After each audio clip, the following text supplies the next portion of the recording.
आपके मेंस के answer writing के ऊपर। चलो अब आते हैं हम लोग अपनी क्लास के ऊपर। कहां पहुंच गए भाई? हमने कहा हम लोग पहुंच गए 1942। 1942 भारत छोड़ो आंदोलन। ठीक है, भारत छोड़ो आंदोलन में पहुंच गए। लंबी कहानी थी, बड़े पेशेंस के साथ ये कहानी तुम लोगों ने सुन ली है कि कैसे हमने 1757 से अपनी बात शुरू की और अब हम आ गए कहां? 1942 पर। ठीक है, भारत छोड़ो आंदोलन हमने देखा कि कैसे हुआ, क्या हुआ उसके दौरान। इस समय जो है 1942 में क्या ध्यान रखने वाली बात है कि एक तो थी अंतरराष्ट्रीय परिस्थिति जो हमने देख लिया है ना, विश्व युद्ध चल रहा था, और दूसरी तरफ राष्ट्रीय परिस्थिति। ठीक है, ऐसे ही समझना इसको, अंतरराष्ट्रीय परिस्थिति।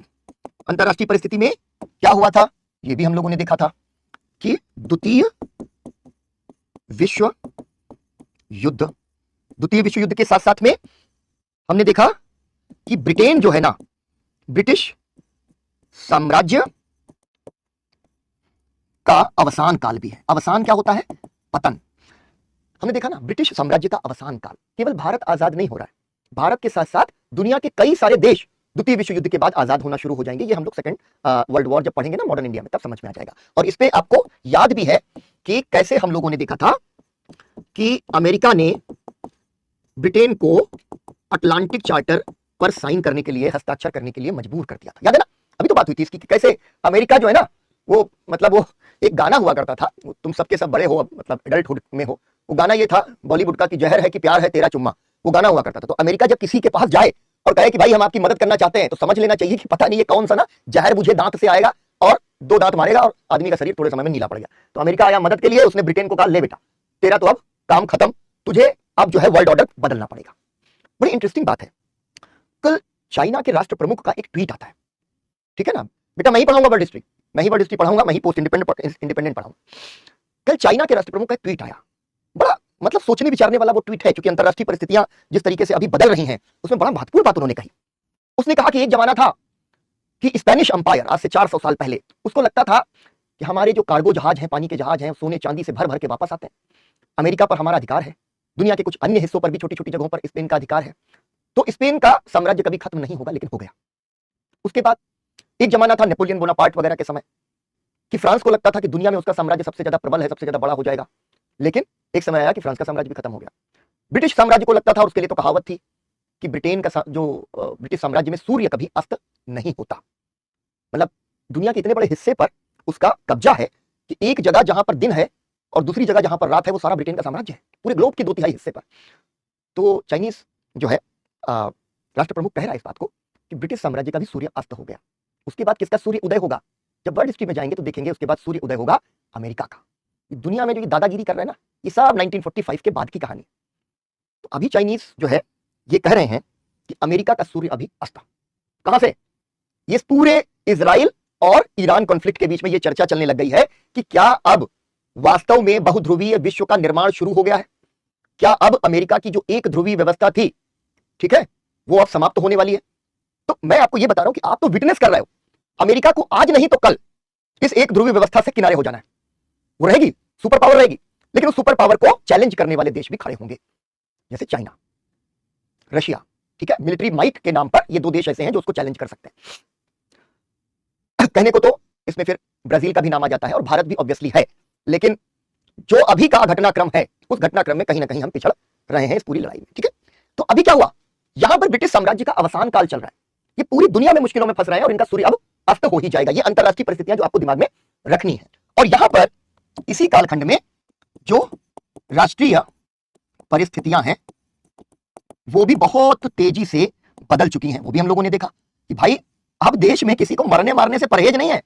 आप जरा कल्पना करें, कल्पना करिए कि कैसे 10,000 से ज्यादा लोग पुलिस की गोली से या बमबारी से मारे गए। 10,000 लोग एक आंदोलन में अपनी जान न्यौछावर करने को तैयार बैठे। यानी भारत अब बहुत दिन तक गुलाम बनाकर नहीं रखा जा सकता। यह बात हमारी राष्ट्रीय परिस्थितियों ने भी सिद्ध कर दी है कि बेटा अब तुम्हारे दिन है गिने चुने। ठीक है, तो एक तो हो गया भारत छोड़ो आंदोलन। ठीक है, बहुत बड़ी घटना हो गई और इसने यह दिखा दिया कि ब्रिटेन लंबे समय तक भारत को गुलाम नहीं रख पाएगा। ये तय हो गया, ये सबको समझ में आ गया ब्रिटेन के अंदर कि भैया अब ये भारत जो है ये कुछ भी करने को तैयार है अपनी आजादी को लेकर। अब ये तो होगी कहानी 42। आजाद हम कब हो रहे हैं? 1947, ठीक है, 1947। और 1947 में क्या हो रहा है? मात्र हम देख रहे हैं क्या, 5 साल के बाद दो चीजें होने वाली हैं। एक तरफ हमको मिलने वाली है स्वतंत्रता और दूसरी तरफ होने वाला है विभाजन, ठीक है। तो बीच का जो कालखंड बचा इसको जरा देख लो, 1942 से लेकर 1947, ठीक। 1942 से 47 का जो कालखंड है ये बड़ा महत्वपूर्ण कालखंड बन गया।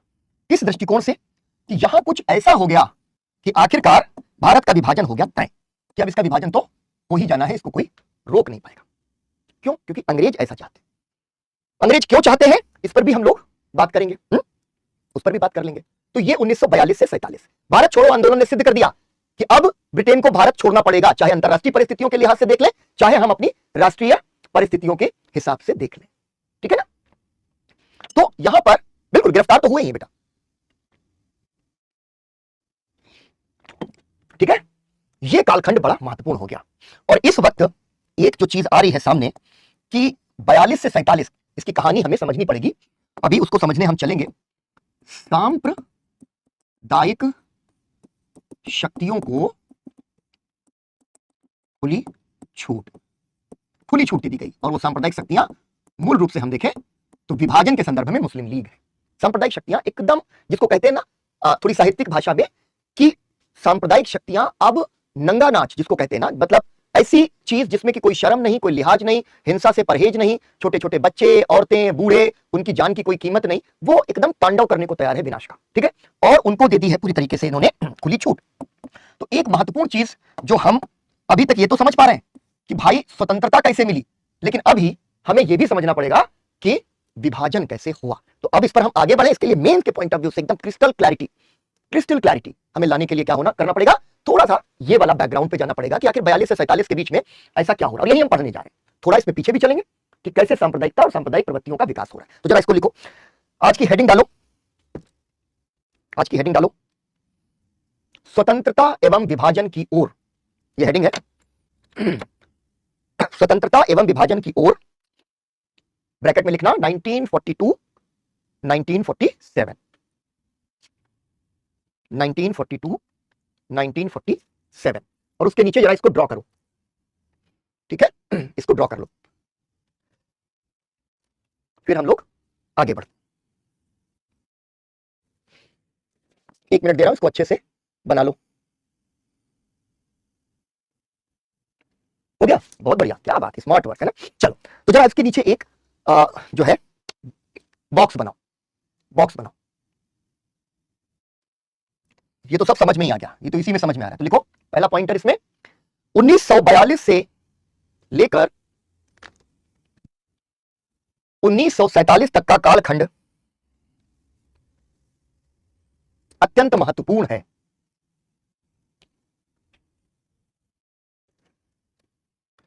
इस कालखंड में इसको पूरा फुल पेज वाला बॉक्स बनाना पहुंचा है ना। इस कालखंड में मैं फिर से बोल देता हूं, 1942 से 1947 तक का कालखंड अत्यंत महत्वपूर्ण है। इस कालखंड में स्वतंत्रता एवं विभाजन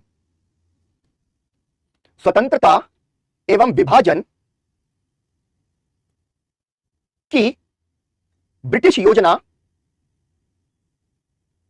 साकार हुई।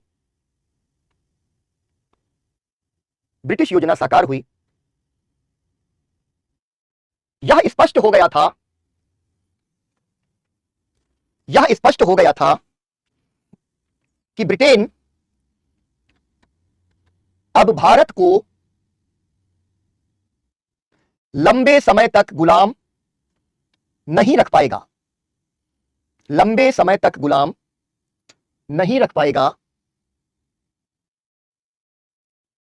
परंतु पूर्णविराम लगा देना, फिर लिखो परंतु अंतरराष्ट्रीय राजनीति पर अपनी पकड़ बनाए रखने के लिए अंतरराष्ट्रीय राजनीति पर अपनी पकड़ बनाए रखने के लिए अंग्रेज भारतीय उपमहाद्वीप को विभाजित रखना चाहते थे, विभाजित रखना चाहते थे। ठीक है, अंग्रेजों को इस वाले पॉइंट को थोड़ा सा समझ लो। ये जो नक्शा है, ठीक है, भारत का, वो क्या है? उस जमाने में ये तुम्हारा भारत का जो नक्शा है, दरअसल वो भारतीय उपमहाद्वीप का नक्शा है। ठीक है, भारतीय उपमहाद्वीप का नक्शा है। इसके अंदर आज का बांग्लादेश भी शामिल है और आज का पाकिस्तान भी शामिल है। अगर हम एक देश के तौर पर आजाद होते, ठीक है, एकजुट भारतीय उपमहाद्वीप जिसमें आज का पाकिस्तान भी है और आज का बांग्लादेश भी है, तो एक तो हम बहुत बड़ी ताकत बन जाते। भाई भूगोल बहुत बड़ी चीज होती है, ठीक है, कि भौगोलिक ताकत है। भौगोलिक ताकत के अंदर क्या होता है? Human resource. उसमें तो हमने कोई कोर कसर छोड़ी नहीं है, रेस करने लग गए धड़ धड़ धड़ धड़ धड़। हम जब जो है हम लोग पढ़ते पढ़ते बॉक्स बेटा ना, बॉक्स में ही अगर कोई बॉक्स में नहीं लिखता है कोई दिक्कत नहीं, पॉइंटर में लिख लो। बॉक्स क्या है? कुछ ऐसी चीजें हम बॉक्स में डलवा देते हैं जो फैक्चुअली इंपॉर्टेंट है, अलग से दिख जाएंगी। थोड़ा कंसेप्चुअल अंडरस्टैंडिंग के लिए भी कुछ चीजें होती है, वो भी बॉक्स में डलवा देता हूं, जो फॉर्मेट समझ में आए। बहुत शुरुआत से मैंने कहा कि फॉर्मेट अपना अपना। तो क्या हुआ कि जनसंख्या के मामले में तो हमने चीन को दिया छोड़ पीछे, ठीक है, कि हम नहीं रहेंगे पीछे भैया, हमारी जनसंख्या लार्जेस्ट होनी चाहिए, दुनिया में सबसे ज्यादा होनी चाहिए। तो भूगोल का मतलब जनसंख्या भी होती है, जनसंख्या हमारी ताकत है।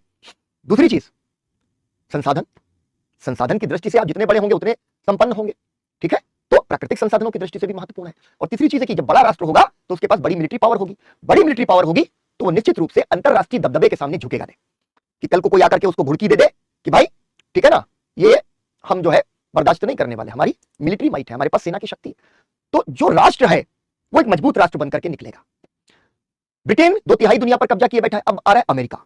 अमेरिका को बटा हुआ समाज चाहिए, बटा हुआ समाज, छोटे छोटे कमजोर राष्ट्र, और कमजोर राष्ट्रों के अंदर बैठ जूतम पहिया लोग आपस में लड़ते रहे, कभी हिंदू मुसलमान के नाम पर लड़ते रहे, कभी जो है क्षेत्रीयताओं के नाम पर लड़ते रहे कि महाराष्ट्र में बिहार के लोग जूता से पीटे जा रहे हैं, ठीक है, या कभी हम जाति के नाम पर लड़ते रहे कि कोई दलित बेचारा घोड़ी पे चढ़ गया तो उसको ठाकुर साहब उठा के नीचे पटक रहे हैं कि तू कैसे घोड़े पे चढ़ गया, पैदल जा बारात लेकर के। तो हमको आपस में लड़ते रहना चाहिए, किसी न किसी तरीके से विभाजित हमको रहना चाहिए, और ये देश जो है टुकड़ों में बटा हो। ये कहानी तब आएगी जब आखिर में 45-47 पे हम लोग आएंगे, लेकिन ये अंग्रेजों के दिमाग में बहुत पहले से, ठीक है। तो अंतरराष्ट्रीय परिस्थितियों के हिसाब से उनको क्या चाहिए? विभाजित भारत, एक। दूसरी चीज कि उनको इस इलाके में अपने पिछलग्गू चाहिए। अमेरिका में भी ब्रिटिश रहते थे आशीष, अभी वर्ल्ड हिस्ट्री पढ़ेंगे तब तुमको ऐसा लगेगा ना जैसे कभी कहते आए, वो जो आने वाला तुम्हारा मीम है ना, वो अमेरिकन हिस्ट्री पढ़ते समय तुमको समझ में आएगा। क्या रे, तो हमको समझ ही नहीं पा रहे थे, अब समझ में आया खेला क्या है। तो ये हो गया पहला पॉइंट। दूसरा क्या कि उसको चाहिए थे पिछलग्गू। भारत पिछलग्गू नहीं बनेगा क्योंकि उसका जो राष्ट्रीय नेतृत्व है वो गांधी, नेहरू, पटेल, ठीक है, मौलाना आजाद, ठीक है, इस तरीके के बहुत सारे बड़े नेता है। सुभाष चंद्र बोस तो बाहर चले गए हैं, लेकिन उनकी भी उम्मीद है कि कभी वापस आएंगे। दुर्भाग्य से 45 में प्लेन क्रैश में वो नहीं रहे। लेकिन ये क्या हुआ कि यहां पर भारत उनका पिछलग्गू नहीं बनेगा, तो कौन बन सकता है? वो मुस्लिम लीग, जो कि अंग्रेजों की चाटुकार है। तो ये दो पॉइंट है, इसकी वजह से अंग्रेज अब क्या करेंगे, पूरी की पूरी एक पृष्ठभूमि तैयार कर देंगे कि स्वतंत्रता और विभाजन एक साथ में होंगे। उसकी तैयारी बहुत पहले से चल रही थी, उस पर आगे बढ़ेंगे, इसको पूरा कर लो। पहला पॉइंट आपने लिखा कि अंतरराष्ट्रीय परिस्थिति के हिसाब से अंग्रेज एक विभाजित भारत चाहते थे। नंबर दो, विभाजित भारत में या विभाजित भारत के लिए अंग्रेजों ने भारत के भीतर सांप्रदायिकता का विकास किया था, सांप्रदायिकता का विकास किया था। मुस्लिम लीग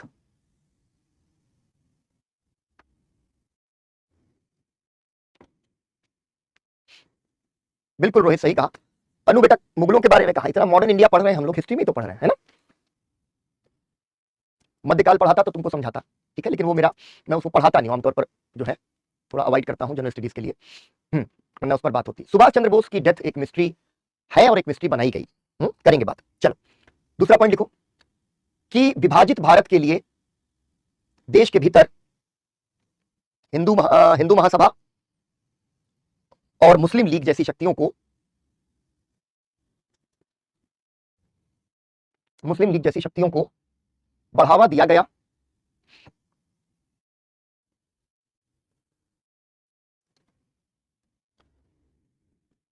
उन्नीस सौ 42 से 47 के बीच अंग्रेजों ने 42 से 47 के बीच अंग्रेजों ने मुस्लिम लीग को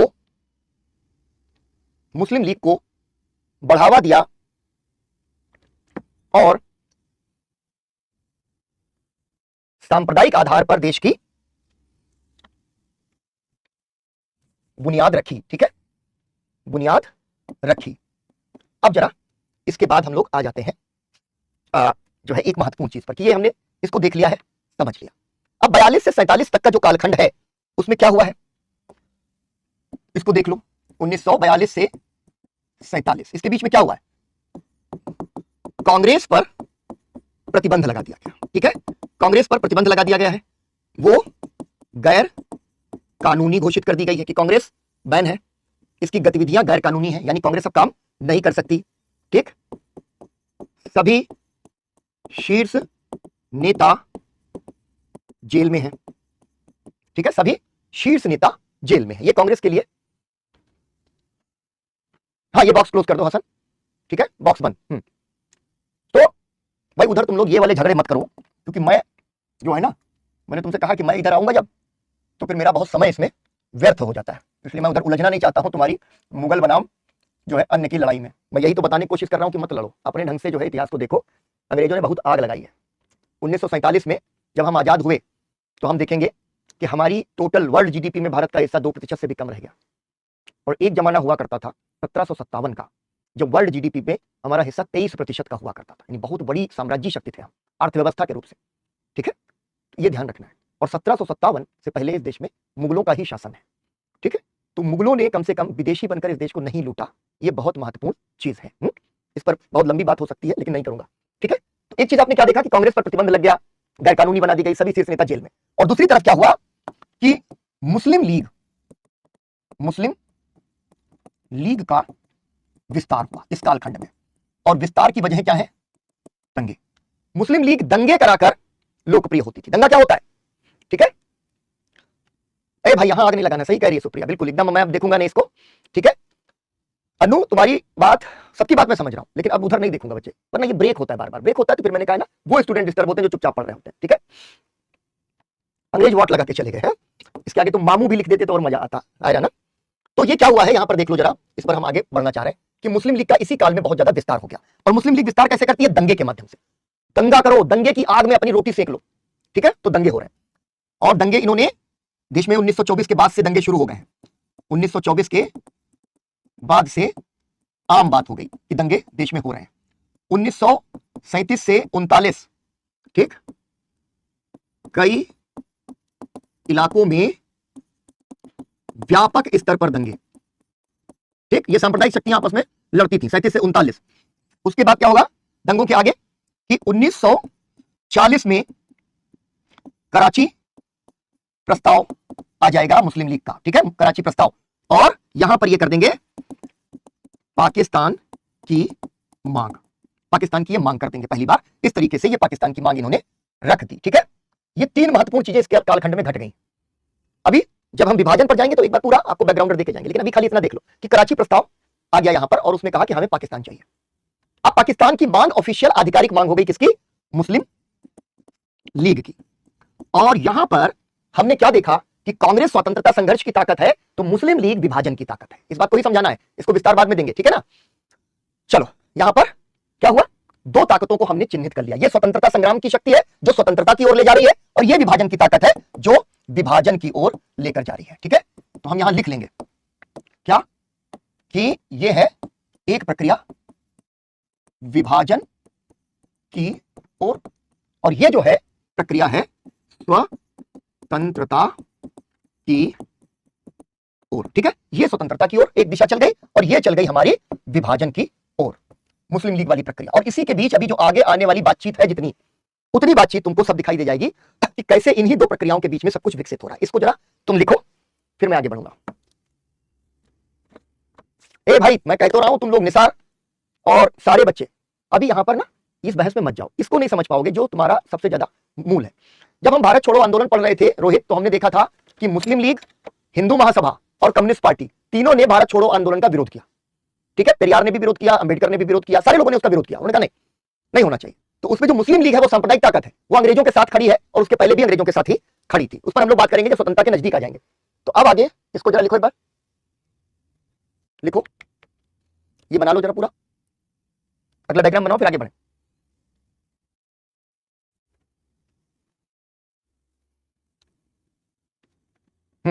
लिख लिया, बढ़िया।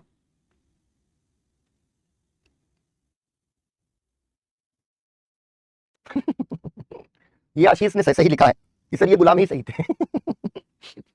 चलो कोई बात नहीं। ओके, अब जरा लिखो इसके बाद में, इसके बाद में फिर से एक बॉक्स बनाओ, फुल पेज वाला बॉक्स, 3 तरफ से बंद है ना। लिखो स्वतंत्रता संग्राम, स्वतंत्रता संग्राम के इस कालखंड में, इस कालखंड तक आते आते, स्वतंत्रता संग्राम के इस कालखंड तक आते आते दो प्रवृत्तियां विकसित हो चुकी थीं, दो प्रवृत्तियां विकसित हो चुकी थीं, हाइफन और फिर ऐसे करके ब्रैकेट में 1 लिख देना। दो प्रवृत्तियां विकसित हो चुकी थीं, हाइफन नंबर 1, भारतीय राष्ट्रीय कांग्रेस के नेतृत्व में, भारतीय राष्ट्रीय कांग्रेस के नेतृत्व में,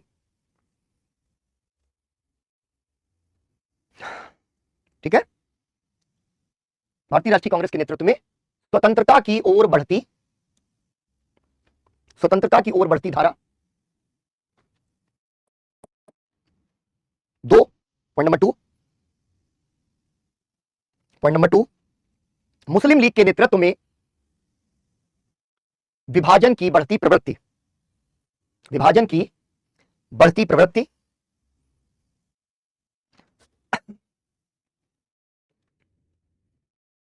और इसी के बाद ब्रैकेट में लिखो अंग्रेजों ने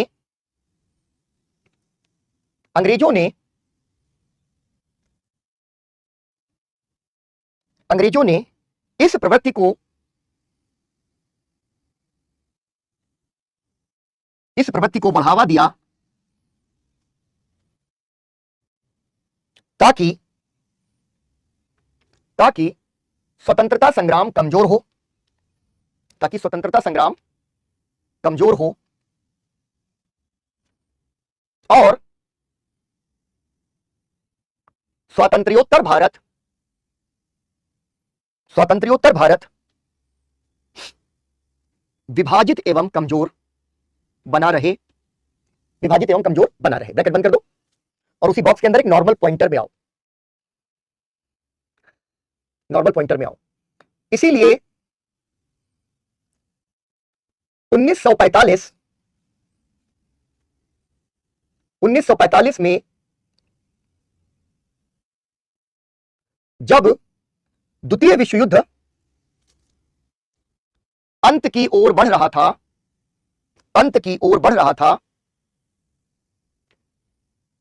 कॉमा लगा दो, अंग्रेजों ने भारतीय नेताओं से वार्ताओं का दौर शुरू किया, वार्ताओं का दौर शुरू किया, पूर्ण विराम। उन्होंने जानबूझकर मुस्लिम लीग को कांग्रेस के बराबर महत्व दिया, कांग्रेस के बराबर महत्व दिया ताकि उसे मुसलमानों का प्रतिनिधि सिद्ध किया जा सके, ठीक है, मुसलमानों का प्रतिनिधि सिद्ध किया जा सके। अब इसको बॉक्स को करो बंद, ठीक है, और अब आ जाओ कुछ फैक्चुअल इंफॉर्मेशंस की ओर कि जो चीजें अब आगे विकसित होने जा रही हैं वो क्या है। विश्व युद्ध खत्म होने वाला है, भारतीय नेताओं को ये आजाद कर रहे हैं, स्वतंत्र कर रहे हैं, और स्वतंत्र करने के बाद जो घटनाक्रम विकसित हो रहा है वो क्या है, लॉर्ड बेवेल को कहा जाता है कि भाई जाओ भारत और भारतीय प्रतिनिधित्व को बढ़ाने की बात लिखो वहां पर। अभी भी अंग्रेजों की जो नीयत है वो बहुत साफ नहीं है। हमने क्रिप्स मिशन को देखा था, क्रिप्स मिशन ने युद्ध के दौरान एक चारा डाला, एक गाजर लटकाई थी, हमने कहा नहीं खाएंगे और हम भारत छोड़ो यात्रा में चले गए। अब आ गया 3 साल के बाद बेवेल प्रपोजल, इसके आपको फैक्ट्स याद रखने हैं, ठीक है। क्या कह रहे हैं, भारत में संवैधानिक सुधारों का प्रस्ताव लेकर के आ रहे हैं, और क्या कह रहे हैं, वही चीज, मुस्लिमों के लिए अतिरिक्त प्रतिनिधित्व। जब ये मुस्लिम कहते हैं तो वो मुसलमान होता है, मुस्लिम लीग होता है, मुसलमान नहीं होता है। क्योंकि मैं वो भी कहानी आपको बताऊंगा। ये आपके जो झगड़े हैं ना वो अभी तक खत्म हो जाएंगे जब आप उस चीज को समझ पाएंगे। तो ये मुस्लिम लीग के लिए अतिरिक्त प्रतिनिधित्व बनाना चाह रहे हैं, किसके नाम पर? मुस्लिमों के नाम पर। ठीक है, क्या कह रहे हैं कि हम संवैधानिक सुधार करेंगे, प्रतिनिधित्व बढ़ाएंगे, कांग्रेस का प्रतिनिधित्व बढ़ाएंगे और मुस्लिम लीग का भी प्रतिनिधित्व बढ़ाएंगे। यानी दोनों ताकतों को ये बराबर खड़ा कर देना चाह रहे हैं, ये सिद्ध करने के लिए कि कांग्रेस क्या है? हिंदू पार्टी, और मुस्लिम लीग क्या है? Muslim party. ये बहुत बड़ा झूठ है जो अंग्रेज स्थापित करना चाह रहे हैं। ठीक है, इस पर हम लोग अभी बात करेंगे। तो इन्होंने क्या कहा कि अधिक भागीदारी देंगे और वर्तमान ब्रिटिश संविधान के तहत भारत के लोगों को अधिक स्वतंत्रता देना, स्वतंत्रता देना नहीं, अधिक स्वतंत्रता देना है। यानी अभी जितने स्वतंत्र हो उससे थोड़ा अधिक स्वतंत्र हो जाओगे। इसका क्या मतलब है? पूरी स्वतंत्रता चाहिए भाई। ठीक है, पल्लवी वो मैं बता दूंगा बेटा। ठीक है, वो मैं बताऊंगा जब फ्लो आ जाएगा तब मैं उसको बताऊंगा। अधिक स्वतंत्रता देना। ठीक है, कांग्रेस ने विरोध कर दिया, उसने कहा पूरी तरीके से ये स्वतंत्र दिशा में कदम ही नहीं। और कांग्रेस ने यह कहा कि अगर आप प्रतिनिधित्व बढ़ाना चाह रहे हैं तो पूरे भारत के लिए समान प्रतिनिधित्व करिए। आप केवल जो है मुस्लिम लीग को बढ़ावा देने के लिए प्रतिनिधित्व की बात क्यों कर रहे हैं? केवल हमारे या केवल मुस्लिम लीग के प्रतिनिधित्व से बात नहीं बनेगी। तो बेवल प्रस्ताव आए लेकिन उनका कुछ जो है उनसे कुछ नहीं हुआ, क्योंकि कांग्रेस ने उसको ठुकरा दिया। और अभी भी कांग्रेस के पास इतनी ताकत है कि कांग्रेस अगर बैठेगी नहीं बातचीत में तो बातचीत का कोई मतलब भी नहीं होगा। ठीक है ना। अब उसके बाद खैर एग्री कर गए सारे लोग कि बातचीत तो जारी रखी जाए, क्योंकि अंग्रेज चाहते बातचीत बढ़े। तो ये ब्रिटिश सरकार और भारतीय नेताओं के बीच में जो शीतकालीन जो राजधानी हुआ करती थी शिमला, वहां पर सारे लोग पहुंचे, ब्रिटिश प्रतिनिधि भी पहुंचे और भारतीय राजनीतिक दल भी पहुंचे। उन्होंने कहा कि एक तो हम अंग्रेजों ने कहा कि स्वतंत्रता एक समझौता करना चाहते हैं कि अंग्रेजों के बीच में और भारतीय राजनीतिक दलों के बीच में समझौता हो जाए। वही बात फिर से दोहरा दी कि भारतीय नेतृत्व को कुछ और स्वतंत्रता हम देंगे। ठीक, असल चीज क्या है कि भारतीय सेना यानी ब्रिटिश भारतीय सेना और भारत सरकार के बीच समन्वय का भी कोई मैकेनिज्म यहां पर बन जाए। फिर वही बात, कांग्रेस और मुस्लिम लीग को समान प्रतिनिधित्व देने का प्रस्ताव, पाकिस्तान की विभाजन की स्थिति पर चर्चा। कांग्रेस और मुस्लिम लीग दोनों ने इसको अस्वीकार कर दिया। उन्होंने कहा कि हम संतुष्ट नहीं हैं। कांग्रेस को लग रहा था कि मुस्लिम लीग और पाकिस्तान इसको भारत का विभाजन, लिखो एक सेकंड इसको सही कर दो सेंटेंस को, पाकिस्तान पर चर्चा कर दो इसको। ठीक है, इसको ऐसे ही नोट करना, पाकिस्तान पर चर्चा। ठीक, कांग्रेस को तो अस्वीकार होगा ही। मुस्लिम लीग ने कहा कि भाई स्पष्ट रूप से आप नहीं बता रहे हैं कि पाकिस्तान बनेगा कि नहीं। कांग्रेस एकदम स्पष्ट रूप से कह रही है कि भाई ये तो विभाजन की ओर लेकर के जा रहे हो, आप पाकिस्तान पर चर्चा क्यों होगी?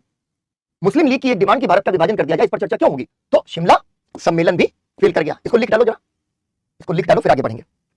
बेवल प्रस्ताव छूट गया हो तो लिखो।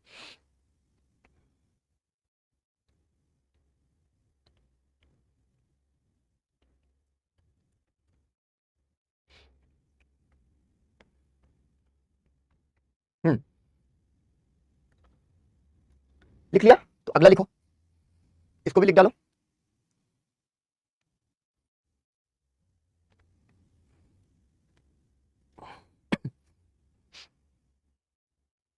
लिख डालो फिर मैसेज ड्रॉप कर दो।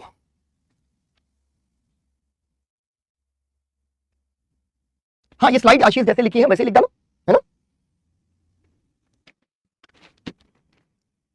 ये बेवल प्रपोजल और शिमला सम्मेलन, ये दोनों बस इस बातचीत को आगे बढ़ाने वाली चीजें बनी, जहां पर पहली बार हुआ क्या कि भारत की ओर से दो प्रमुख गुट, एक तरीके से हम कहें समूह, अंग्रेजों के साथ बैठे बराबरी से बातचीत करने।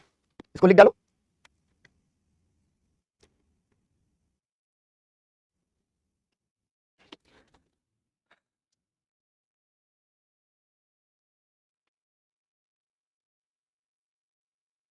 भूमिका कहां पर? कल का भी मिसिंग है भूमिका। उस दिन भी कुछ टॉपिक मिस थे, कल का भी मिसिंग है। क्या मिसिंग है बेटा, मुझे बताओ। प्रियंका, मुस्लिम लीग एक पॉलिटिकल पार्टी है और मुसलमान तो मुसलमान है ना। तो भूमिका और पूजा तुम लोग क्या लिख रहे हो इसको जरा बताओ। चलो अब यहां से एक चीज हम लोग देख लें। ठीक है, एक चीज हम लोग देखने के लिए आगे बढ़ रहे हैं। एक सेकंड रुकना बेटा, एक सेकंड होल्ड करना तुम लोग, अगर मेरी आवाज आ रही है। एक सेकंड होल्ड करना।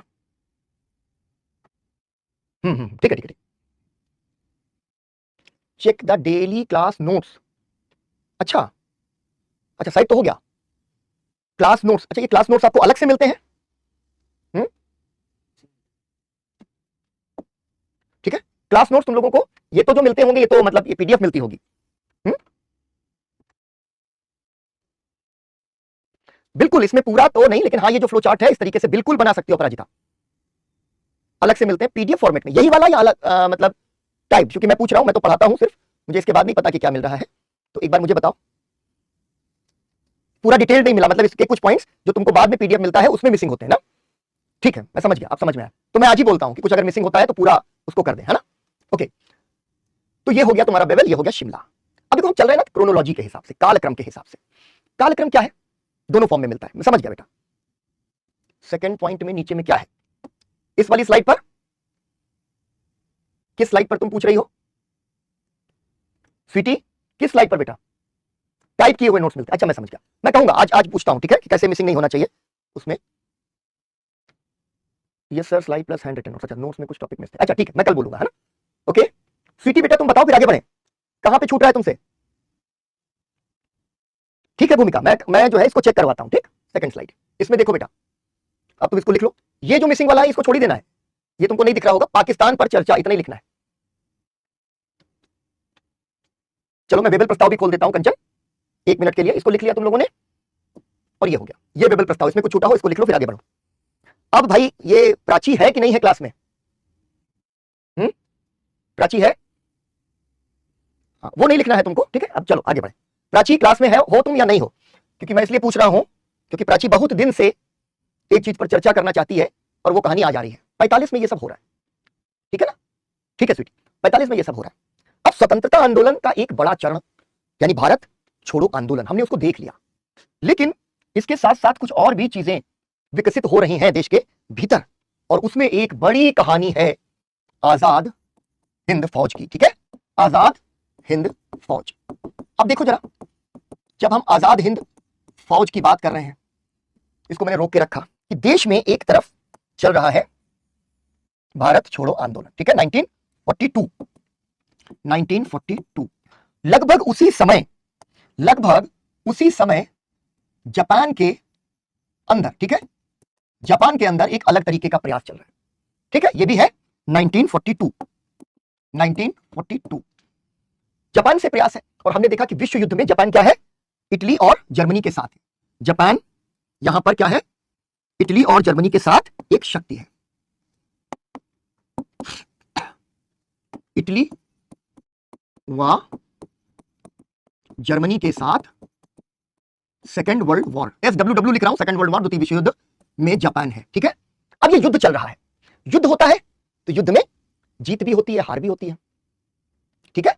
मुस्लिम लीग ने भी शिमला समझौते को अस्वीकार किया, उसने कहा कि आप हमारी मांग मानो, सीधे तौर पर पाकिस्तान की विभाजन की मांग को स्वीकार करो तो हम आगे बढ़ेंगे। उसने कहा नहीं करेंगे, ठीक है, चर्चा करेंगे, तो मुस्लिम लीग भी असंतुष्ट हो गई। यही तो बात करेंगे सैटरडे कंचन, सैटरडे को यही बात करेंगे बेटा। इटली जर्मनी के साथ सेकंड वर्ल्ड वॉर में है जापान। अब यहां पर क्या हो रहा है, जापान की तरफ युद्ध किसके बीच में है, जापान वर्सेस ब्रिटेन, ठीक है, समझ रहे हो ना, जापान वर्सेस ब्रिटेन, वही तो लड़ रहे हैं यहां। अब जापान वर्सेस ब्रिटेन की लड़ाई में ब्रिटेन की सेना में कौन है, भारतीय सैनिक है, भारतीय सैनिक, इसको समझ लो। मैं हमेशा कहता हूं बेटा कि टेक्स्ट की तरीके से रट्टा मारोगे हिस्ट्री बहुत कठिन है, समझते चलोगे कहानी की तरह जिंदगी भर साथ रहने वाली है। आजाद हिंद फौज, आजाद हिंद फौज, इतना सब चलता रहता, समझ में नहीं आता कि भाई कौन थे ये, ठीक है। इस पर बात करेंगे, विभाजन पर बात करेंगे, पल्लवी आयरा इस पर आएंगे, अभी जब आएंगे ना सीधे 1947 तब बात करेंगे, ठीक है। हाँ, आजाद हिंद फौज सुभाष चंद्र बोस द्वारा गठित, यहीं पर गड़बड़ हो जाता है, गठित नहीं है। अभी हम देखेंगे, अगर ये पूछा जाए कि क्या मतलब एक स्टेटमेंट हो कि आजाद हिंद फौज की स्थापना किसने की थी और उसमें सुभाष चंद्र बोस लिखा हो, तुम टिक करके चले आओगे, नंबर कट गए। क्या सही आंसर है ये तो अभी देखेंगे। मैं भी तुम लोगों को आजकल वो जो यूट्यूबर्स हैं उनकी तरीके से कहूंगा कि आगे देखेंगे, पहले हमारा जो है 10 मिनट का वीडियो देखो, आखिरी मिनट में बताएंगे कि कौन था, ठीक है। चलो अब देखो यहां पर क्या है, जापान वर्सेस ब्रिटेन। ब्रिटेन हार रहा है, ये हम लोगों ने कल देख लिया था, ब्रिटेन हार रहा है, जापान लगातार बढ़ रहा है। तो ये जो भारतीय सैनिक हैं ये बन जाते हैं युद्धबंदी। क्या हो रहा है, जापान कई मोर्चों पर विजयी हो रहा है, बर्मा तक चला आया, जो हम लोगों ने कल देख लिया है, और ब्रिटिश भारतीय सैनिक जो हैं वो बन गए हैं युद्ध बंदी। यही कहानी है सारी कि जापान जब जीत रहा है तो ब्रिटेन की सेना को पकड़ रहा है, और ब्रिटेन की सेना को पकड़ के क्या हो रहा है, अपनी जेलों में डाल रहा है।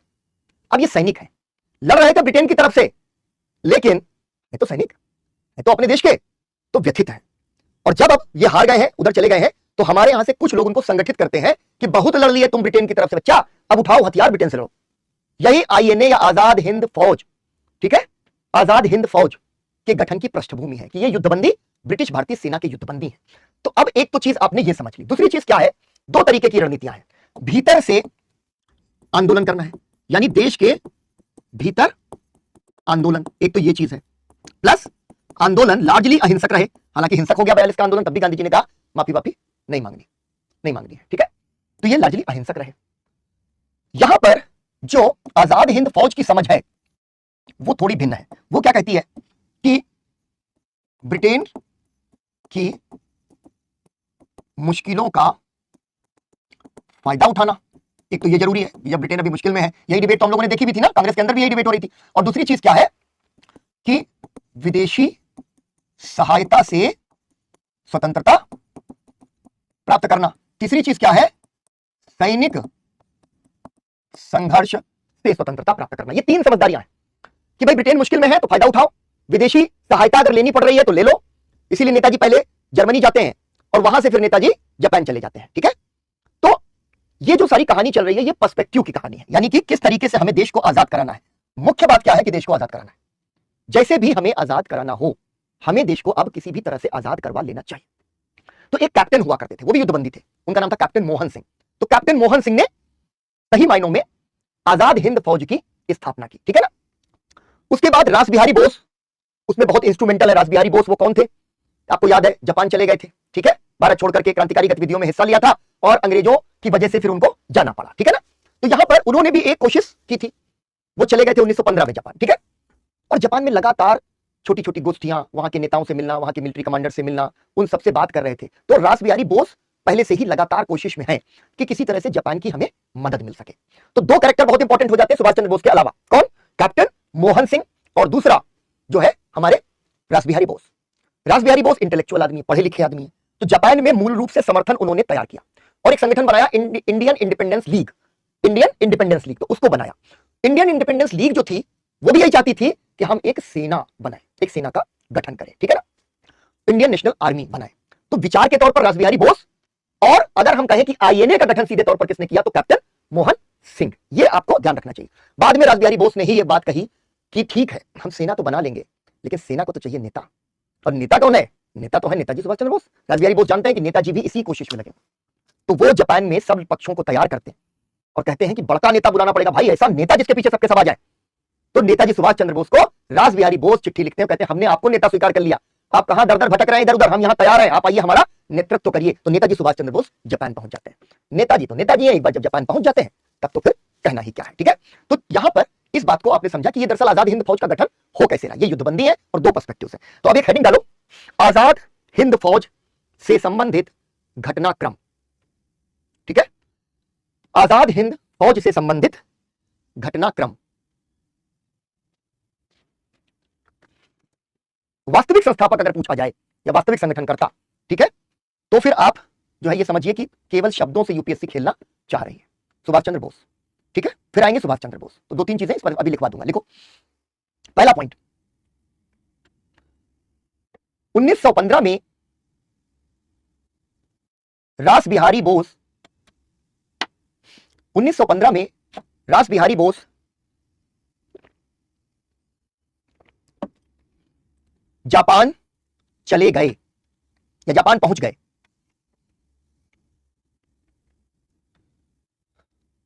उन्होंने जापान में भारतीय स्वतंत्रता के लिए समर्थन जुटाया, भारतीय स्वतंत्रता के लिए समर्थन जुटाया। तो एक सवाल ऐसे पूछ सकते हैं कि विदेशों में भारतीय स्वतंत्रता संग्राम का विस्तार हुआ, जापान के भीतर किस नेता ने भारतीय स्वतंत्रता के लिए समर्थन जुटाया, कौन हो गया, रास बिहारी बोस, ठीक है। जापान में भारतीय स्वतंत्रता के लिए समर्थन जुटाया, जापानी सरकार व सेना को, जापानी सरकार व सेना को भारत की आजादी की लड़ाई, भारत की आजादी की लड़ाई में समर्थन देने के लिए राजी किया।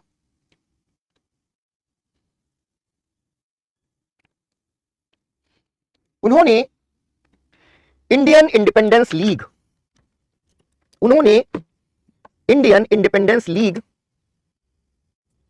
का गठन किया, लीग का गठन किया था, ठीक है। जो कि विदेशों में भारतीय आजादी के लिए समर्थन जुटाती थी। ठीक है, आजादी जुटाती थी। इसी प्रयास के तहत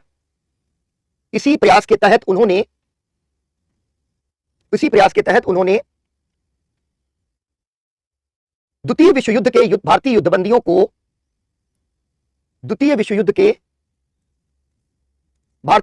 को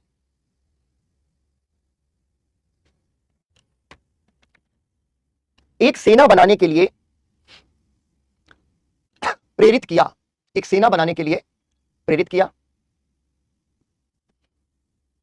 रासबिहारी बोस ने, अगला पॉइंट लिखना, रासबिहारी बोस ने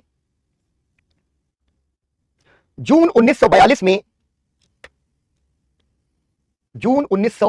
में बैंकॉक सम्मेलन का आयोजन किया।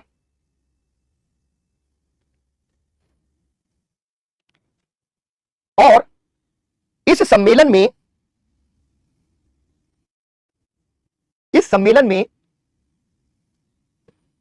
किसी प्रभावशाली नेता को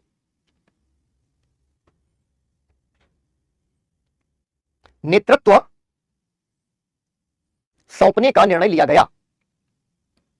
अब देखो क्या हुआ, आइडिया फ्रेम किया एक तरह से रासबिहारी बोस ने। विचार, सवाल आ गया ना समझ में कि रासबिहारी बोस क्या कर रहे हैं, आइडिया फ्रेम कर रहे हैं। लेकिन अभी तक क्या हुआ है कि ये इंडियन इंडिपेंडेंस लीग बहुत पहले बनाई थी उन्होंने, विदेशों में समर्थन जुटाने की कोशिशें लगातार कर रहे थे, नहीं सफल हो पा रही थी।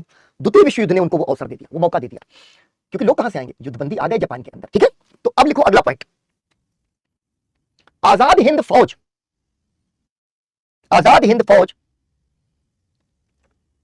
की आरंभिक स्थापना, आजाद हिंद फौज की आरंभिक स्थापना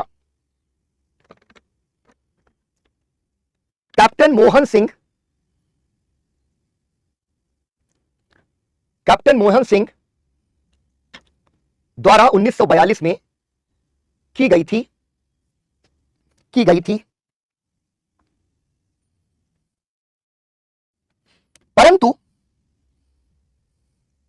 परंतु आजाद हिंद फौज का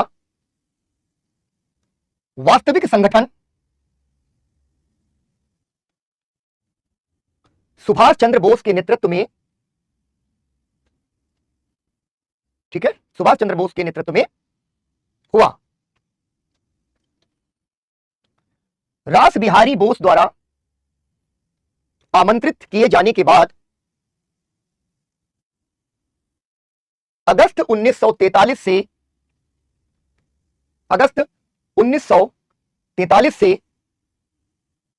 सुभाष चंद्र बोस आजाद हिंद फौज के नेता बने। ठीक है, आजाद हिंद फौज के नेता बने। एक आखिरी पॉइंट लिख लो, जो सवाल मुझे लगता है कि कभी पूछा जा सकता है। नेताजी ने बाद में रासबिहारी बोस को अपनी कृतज्ञता देते हुए उनको कहा कि रासबिहारी बोस भारतीय क्रांति के अग्रदूत थे। ठीक है, भारतीय क्रांति के अग्रदूत। तो जैसे कई सारी महत्वपूर्ण चीजें हैं नेताजी से जुड़ी हुई, ये एक इंपॉर्टेंट पॉइंट बन जाता है आजाद हिंद फौज के कॉन्टेक्स्ट में। तो लिखो आखिरी पॉइंट, नेताजी ने रासबिहारी बोस को भारतीय क्रांति का अग्रदूत कहकर पुकारा। नेताजी, यहीं से नेताजी बन जाएंगे। अभी तक उनको नेताजी कॉल नहीं है, भारत में है, बहुत अधिक लोकप्रिय नेता है। नेहरू, सुभाष।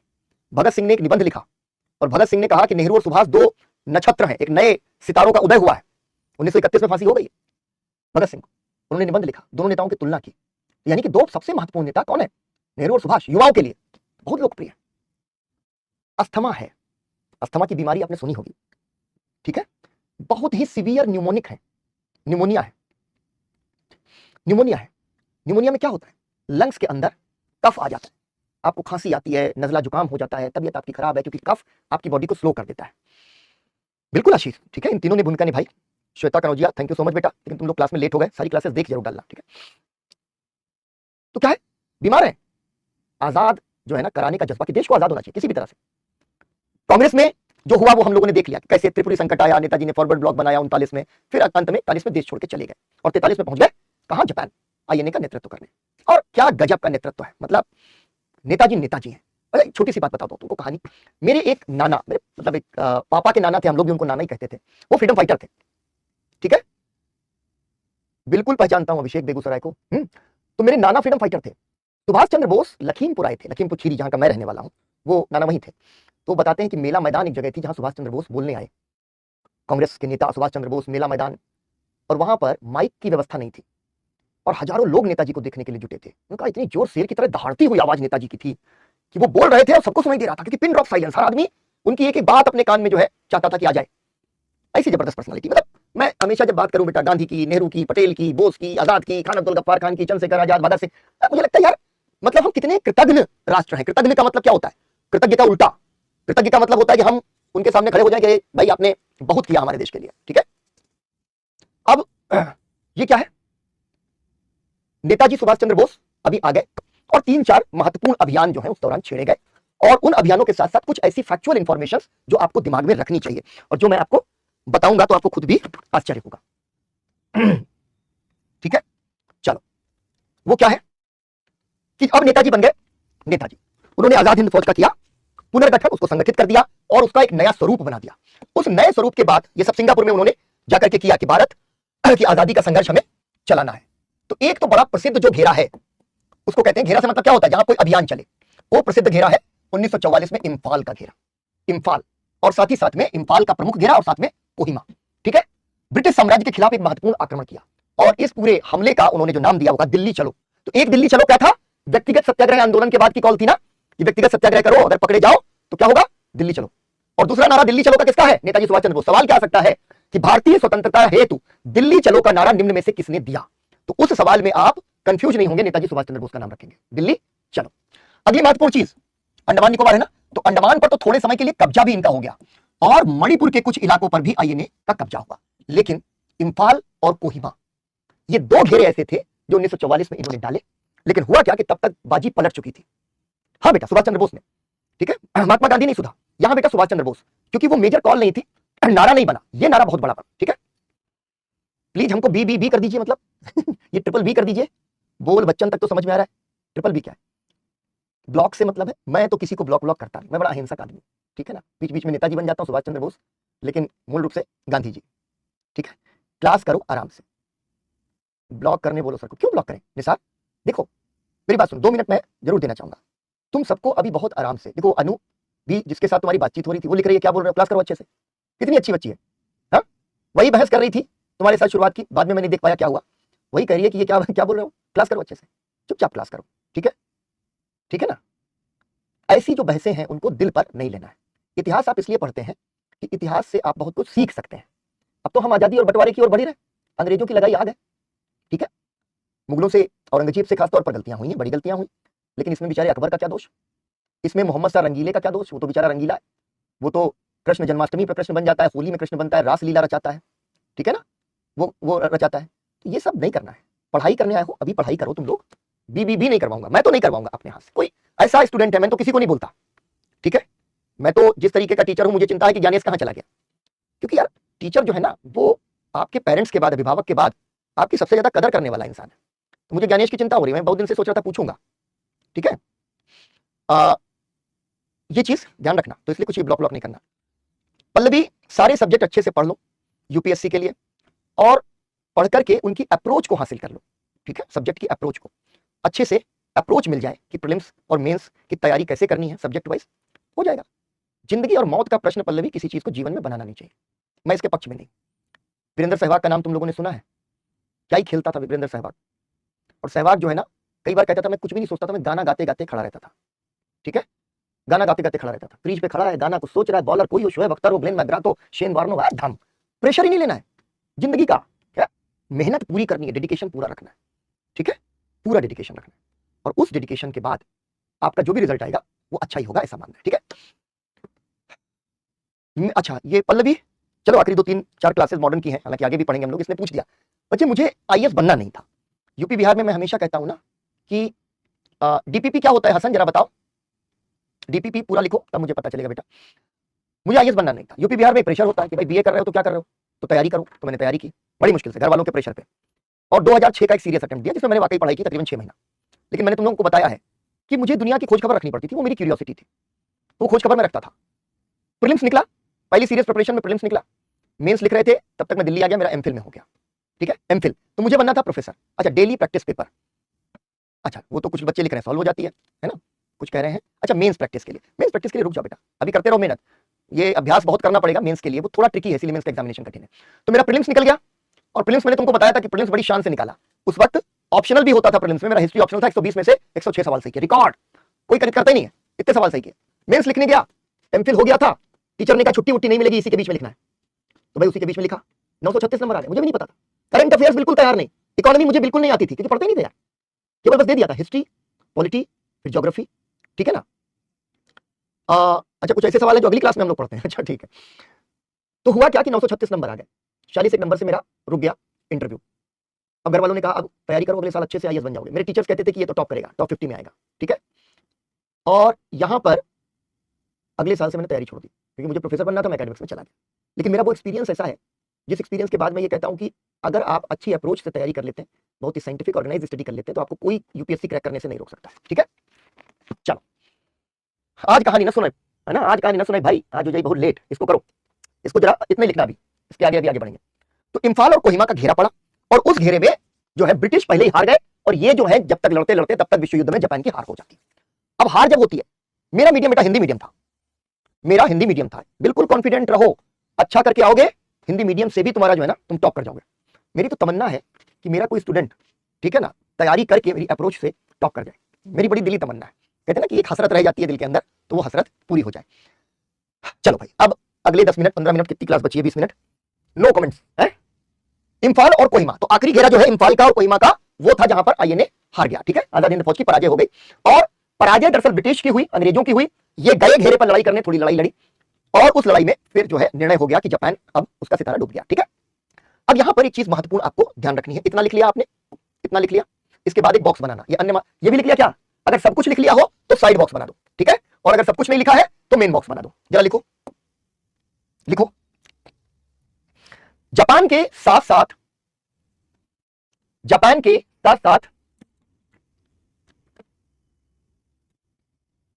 आजाद हिंद फौज की सेनाएं, आजाद हिंद फौज की सेनाएं भारत की ओर बढ़ने लगी, बढ़ने लगी। मणिपुर के कुछ इलाकों पर थोड़े समय कब्जा भी कर लिया, पूर्ण विराम। मणिपुर में इम्फाल का घेरा, और वर्तमान नागालैंड में कोहिमा का घेरा आजाद हिंद फौज का, आजाद हिंद फौज का सबसे महत्वपूर्ण अभियान था। परंतु परंतु जापानी सैनिकों ने आजाद हिंद फौज के साथ अच्छा व्यवहार नहीं किया, आजाद हिंद फौज के साथ अच्छा व्यवहार नहीं किया। उन्हें उन्हें सैनिकों की सेवा शुश्रूषा के काम सौंपे जाने लगे, उन्हें सैनिकों की सेवा शुश्रूषा के काम सौंपे जाने लगे, और आजाद हिंद फौज और आजाद हिंद फौज ने इस पर तीखी प्रतिक्रिया दी।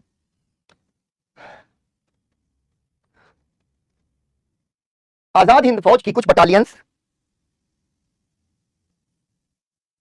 युद्ध में उतरी, परंतु परंतु इस वीरतापूर्ण अभियान के बावजूद, वीरतापूर्ण अभियान के बावजूद अंग्रेजों की कोई बड़ी हार नहीं हुई, नहीं हुई।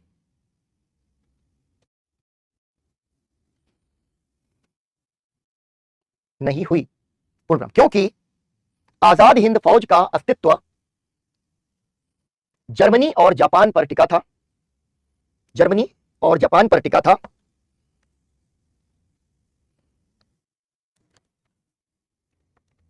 इस समय तक आते आते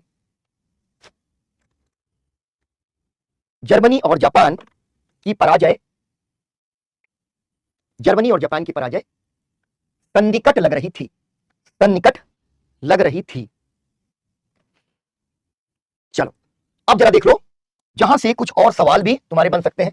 लेकिन एक बात तुम समझ सकते हो, जो सब लड़ाई अभी चल रही थी हमारे ग्रुप में, अगर हम नेताजी सुभाष चंद्र बोस को अपना नेता मानते हैं तो जरा देख लो कि नेताजी ने आजाद हिंद फौज का गठन किस तरीके से किया। जय हिंद, ठीक है, आज जय हिंद होता है ना, जय हिंद का नारा आईएनए का नारा है, नेताजी सुभाष चंद्र बोस। वहां के जो सैनिक हैं ऑफिसर्स को ग्रीट करते हैं, जय हिंद साहब। और नेहरू ने बाद में नेताजी का ये नारा लिया और कहा कि ये श्रद्धांजलि है। तो हमारी आर्म्ड फोर्सेस के अंदर, हमारी पुलिस के अंदर, हमारी एनसीसी पैरामिलिट्रीज के अंदर आज भी जय हिंद का नारा है। और जय हिंद का नारा बहुत ही पॉपुलर नारा है। तो जय हिंद का नारा किसने दिया? नेताजी सुभाष चंद्र बोस। देश का झंडा तिरंगा झंडा, ठीक है, देश में जो झंडा चल रहा है वही तिरंगा झंडा देश का झंडा है। नेताजी ने कोई अलग झंडा नहीं बनाया आजादी की लड़ाई से जुड़े हुए। और जो इनका अपना आईएनए का झंडा, झंडे पे चरखा है।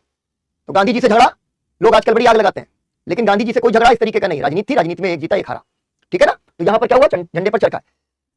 राष्ट्रीय गान क्या बनाया? जन गण मन, ठीक है। क्यों? क्योंकि उन्होंने अस्थायी सरकार की घोषणा कर दी थी। भारत की सरकार उन्होंने स्थापित कर दी सिंगापुर में, और उसकी घोषणा कर दी कि हम एक समानांतर सरकार है, हम ही भारत की सरकार है, ठीक है। तो भाई उसका राष्ट्रगान क्या होगा? और मजेदार बात है, ये जो राष्ट्रगान है नेताजी ने कहा कि बांग्ला में होता है, जनगण मन अधिनायक जय हे भारत भाग्य विधाता। हम लोग पढ़ जाते, बहुत से लोगों को समझ में नहीं आता कि भाई क्या कह गए, बस 52 सेकंड का भाव है कि नेशनल एंथम है, लेकिन बांग्ला में है इसलिए पूरी बात समझ में आती नहीं, बहुत से लोगों को नहीं आती। तो नेताजी ने कहा कि इसका सरल हिंदुस्तानी अनुवाद होना चाहिए। हिंदुस्तानी क्या है? हिंदी और उर्दू का मिला जुला रूप जो हम बोलते हैं, हिंदुस्तानी। और उसको दो मुस्लिम इनके जो है सिपाही हुआ करते थे, ऑफिसर्स, उन्होंने उसका ट्रांसलेशन किया और कैप्टन राम सिंह ने धुन बनाई। और हिंदुस्तानी अनुवाद बहुत बढ़िया है, ठीक है ना। उसमें कहते हैं सूरज बनकर जग पर चमके भारत भाग्य भाग्य हमारा, ठीक है ना, सूरज बनकर जग पर चमके। तो वो अनुवाद तुम लोग निकालना पढ़ना, ठीक है, बहुत ही बढ़िया अनुवाद उसका है। तो राष्ट्रगान हो गया। नारा क्या था? नारा दिया इत्तेफाक इत्तेमाद कुर्बानी। अभी नेताजी ये नारा दे रहे हैं, इत्तेफाक इत्तेमाद कुर्बानी, ठीक है, एकता विश्वास बलिदान। कैसा नारा है? उर्दू का नारा ले आए। ये है राष्ट्रीय एकता। झगड़ा मत करो, अंग्रेज झगड़ा करवा रहे थे, हम झगड़ा नहीं कर रहे थे, ठीक है, हम झगड़ा नहीं कर रहे थे। नेताजी भी तो वही सिखा रहे, इत्तेफाक इत्तेमाद कुर्बानी, पूरी तरह से धर्मनिरपेक्ष, धर्म नहीं राष्ट्र। सबसे पहले क्या है? राष्ट्र। जब हम सबसे पहले राष्ट्र को रखते हैं तो हम राष्ट्र हित के लिए हिंदू मुसलमान सिख ईसाई सब एक हो जाते हैं। और जैसे हम धर्म ले आएंगे, सर मैं हिंदू पहले हूं भारतीय बाद में हूं, ऐसा तो नहीं हो सकता ना, मैं मुस्लिम पहले हूं भारतीय बाद में, ये नहीं हो सकता। हमें भारतीयता की बात करनी, फिर बाद में धर्म, धर्मनिरपेक्षता पूरी तरीके से। तमिल और जो है अन्य भारतीयों की बड़ी संख्या है, तो तमिल भी है। तो नेताजी भाषा के संबंध में बहुत लचीले हैं। देवनागरी, वो हिंदी जो है वो भाषा है, लेकिन लिपि कहते हैं रोमन होनी चाहिए। जो आज तुम टाइप कर रहे हो ना, सर मैं, ठीक, लिख रहे हो हिंदी में भाषा, और लिपि है रोमन। नेताजी कहते यही होना चाहिए, तो नेताजी का सपना पूरा हो गया, ठीक है। अब देखो, रानी लक्ष्मीबाई ब्रिगेड, क्या गजब की चीज है। दुनिया का पहला पूरी तरीके से महिलाओं का रेजिमेंट किसने बनाया? ब्रिगेड किसने बनाया? नेताजी ने। नाम क्या रखा? रानी लक्ष्मीबाई के नाम पर। और दो जो है नेता हैं, लक्ष्मी सहगल, मैं इनसे मिला हूं, कैप्टन लक्ष्मी सहगल से, और जानकी नाहप्पा, दो ये महिलाएं हैं। इनके नेतृत्व में रानी लक्ष्मीबाई ब्रिगेड बनी। और लक्ष्मीबाई ब्रिगेड एम्बुलेंस ब्रिगेड नहीं है कि घायलों को मरहम पट्टी करने के लिए लड़कियां होंगी, लड़कियां हैं फ्रंट पे जाएंगी, लड़ेंगी, और बंदूकें हाथ में 303 राइफल ढाए ढाए ढाए मोर्चे पर जा रही थी। इंफाल और कोहिमा के मोर्चे पर रानी लक्ष्मीबाई ब्रिगेड खड़ी है। बारिश बहुत है बर्मा के जंगलों की तरफ ना, तो बेचारे वो जब तक बढ़े उनको लड़ने का मौका नहीं मिला। कानपुर में सुप्रिया, ठीक है। तो यहां क्या है कि ये जो महिलाएं हैं उनकी बराबरी के पक्षधर है नेताजी। और इसलिए ब्रिगेड का मतलब टुकड़ी, किरण, सेना के अंदर ब्रिगेड्स होते हैं, तभी ब्रिगेडियर्स भी होते हैं ना। तो ब्रिगेड बनाई है, महिलाओं की पूरी 1000 के करीब महिलाएं हैं उसके अंदर, ठीक है। चलो अच्छा, अब देखो, नेताजी बना रहे हैं अपनी सेना को, उसको संगठित कर रहे हैं। ब्रिगेड के नाम क्या रखे? एक ब्रिगेड का नाम रखा गांधी ब्रिगेड, गांधी जी के नाम पर। दूसरा ब्रिगेड रखा आजाद ब्रिगेड, ठीक है। तीसरा ब्रिगेड रखा नेहरू ब्रिगेड। अभी नेहरू जो है नेताजी की जासूसी करवाते थे, तो नेताजी की जासूसी करवाते थे क्योंकि उनके संबंध अच्छे नहीं थे, मूर्खता, कोई फाइल जो है ऐसी नहीं मिली। और यहां नेताजी क्या कर रहे हैं? नेहरू ब्रिगेड, आजाद ब्रिगेड और गांधी ब्रिगेड, आजाद मौलाना आजाद। सुभाष ब्रिगेड, उनके नाम पर उनके लोगों ने कहा कि भाई ये ब्रिगेड तो आपके नाम पे भी होनी चाहिए, तो फिर उन्होंने बनाई एक ब्रिगेड सुभाष ब्रिगेड। लेकिन मूल रूप से गांधी ब्रिगेड, आजाद ब्रिगेड, नेहरू ब्रिगेड और रानी लक्ष्मीबाई ब्रिगेड की बात की, ठीक है ना। तो रेजिमेंट लिखा होता है, कहीं ब्रिगेड लिखा होता है रानी लक्ष्मीबाई के लिए, तो रेजिमेंट और ब्रिगेड दोनों हम लोग पढ़ सकते हैं। 1944 में सिंगापुर से एक रेडियो संबोधन में उन्होंने सबसे पहले गांधी जी को राष्ट्रपिता कहकर पुकारा। तो गांधी जी को राष्ट्रपिता कहकर किसने पुकारा? सुभाष चंद्र बोस। बहुत सम्मान था। वो कहते हैं आईएनए के सिपाहियों से कि मैं तब तक तुम्हारा नेता हूं जब तक हम भारत की धरती पर कदम नहीं रख देते, और जिस दिन हम भारत की धरती पर कदम रख देंगे उस दिन हम सबके एकमात्र व सर्वमान्य नेता महात्मा गांधी होंगे। ये नेताजी कह रहे हैं, और कह रहे हैं कि भारत की आजादी में हमें तुम्हारा आशीर्वाद चाहिए राष्ट्रपिता। मतभेद, एक बात कही जाती है, मनभेद और मतभेद। मनभेद और मतभेद, मतभेद क्या है? हमारे तुम्हारे मत भिन्न है। अभी हमारी क्लास में क्या हुआ? मतभेद हुआ, किसी का एक मत, किसी का दूसरा मत। मनभेद नहीं है। ये बात किसने दिखाई?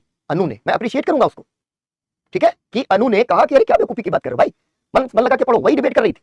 मनभेद नहीं है, मतभेद। मतभेद होने चाहिए पढ़े लिखे लोगों में, मनभेद नहीं होना चाहिए। चलो अब ये क्या है यहां पर? अच्छा ब्रिगेड बता दो। देखो ये सैन्य संगठन है, सेना का संगठन किया जाता है। ब्रिगेड बनाई जाती हैं, रेजिमेंट्स बनाई जाती हैं, ठीक है, बटालियन बनाई जाती हैं, ये सब तो तुम लोग जानते हो, ठीक है। उसी तरीके से कुछ नाम के आधार पर गांधी ब्रिगेड, आजाद ब्रिगेड, नेहरू ब्रिगेड, इस तरीके की ब्रिगेड्स का गठन किया। 3 मूल ब्रिगेड यही हुआ करती थी। यहां पर जो लक्ष्मीबाई ब्रिगेड है वो उसको ब्रिगेड भी लिखते हैं और रेजिमेंट भी लिखते हैं, तो आप दोनों चीजों के लिए तैयार रहिएगा। तो ये सवाल आ गया, ठीक है ना। चलो अब हम लोग इस पर आगे बढ़ेंगे कल की क्लास में, और कल की जो क्लास है, मतलब मैं चाहूंगा कि अगली 3 क्लासेस हमारी जो है वो थोड़ी लंबी हो जाए। तुम लोग तैयार रहना कि थोड़ी सी लंबी क्लास हो सकती है, क्योंकि मैं चाहता हूं कि ये टॉपिक खत्म हो जाएगा और उसके बाद जब हम आगे बढ़ें तो आपसे बातचीत करने के लिए हमारे पास सैटरडे की पूरी क्लास हो, ठीक है। लेटर बिहेवियर को देखो, बिल्कुल सही है, बिल्कुल सही है, बिल्कुल करो एकदम आराम से। टाइमिंग 10 नहीं है तमन्ना बच्चे, 11 बजे से ही पढ़ना पड़ेगा। मैं भी मजबूर हूं, तुम भी कि या तो ये वाली क्लास रिकॉर्डेड देखो या कोई दूसरी क्लास जो क्लैश हो रही है वो रिकॉर्डेड देखो, ठीक है। चलो